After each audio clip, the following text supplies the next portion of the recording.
অশোক চক্র খচিত ত্রিবর্ণ রঞ্জিত পতাকা অর্ধ শতাব্দী পথ করে উঠছে। লালকেল্লায় দেশের প্রধানমন্ত্রী যখন স্বাধীনতার ৬৫তম বর্ষের পতাকা উত্তোলন করলেন, ওপর থেকে ঝরে পড়ল রাশি রাশি ফুল। ঠিক সেই মুহূর্তে বিদর্ভে একজন ঋণগ্রস্ত কৃষক গলায় ফাঁস দিয়ে ঝুলে পড়ল, আর তার ছোট্ট ছেলেটি স্কুলে জাতীয় পতাকা উড়িয়ে ঘরে ফিরে বাবার মুখে আগুন দিয়ে সাদা কাপড় জড়িয়ে ফিরে এলো মায়ের কোলে। দূরে তখন মাইকে গান বাজছে, সারে জাহাঁ সে আচ্ছা হিন্দুস্তান হামারা। দেশের প্রতিটি কোণে যখন পালিত হচ্ছে স্বাধীনতা দিবস, তখন ছোট্ট রফিক হোটেলের টেবিল মুছছে আর শুনছে, ভারত আমার ভারতবর্ষ, স্বদেশ আমার স্বপ্ন গো, তোমাতে আমরা লোভিয়া জনম, ধন্য হয়েছি ধন্য গো।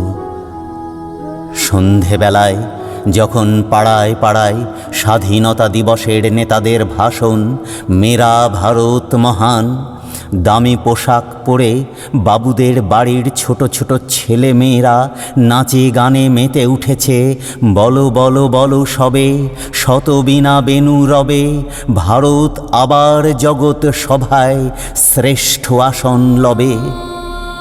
তখন ছোট্ট বোন সরস্বতী চোখে মুখে রং মেখে পথ চেয়ে বসে আছে খরিদ্দারের আশায়।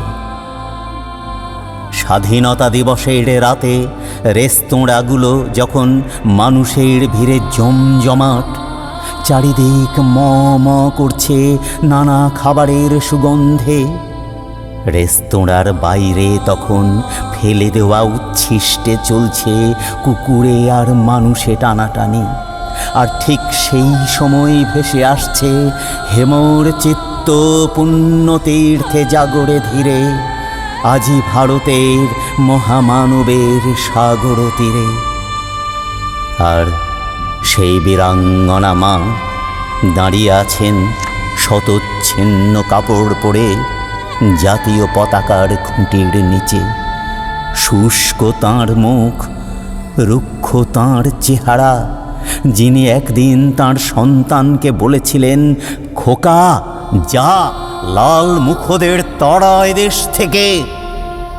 সন্তানের ফাঁসির দিনেও যে মায়ের চোখ দিয়ে গড়িয়ে পড়েনি এক ফোঁটা জল, বরং চিবুক শক্ত করে মা বলেছিলেন, আরও আরও সন্তানের জন্ম দেব দেশের স্বাধীনতার জন্য। সেই মা, সেই দুঃখিনী মা আমার ফ্যাল ফ্যাল করে তাকিয়ে উদাস নয়নে দেখছে তেরঙ্গা পতাকা উড়ছে।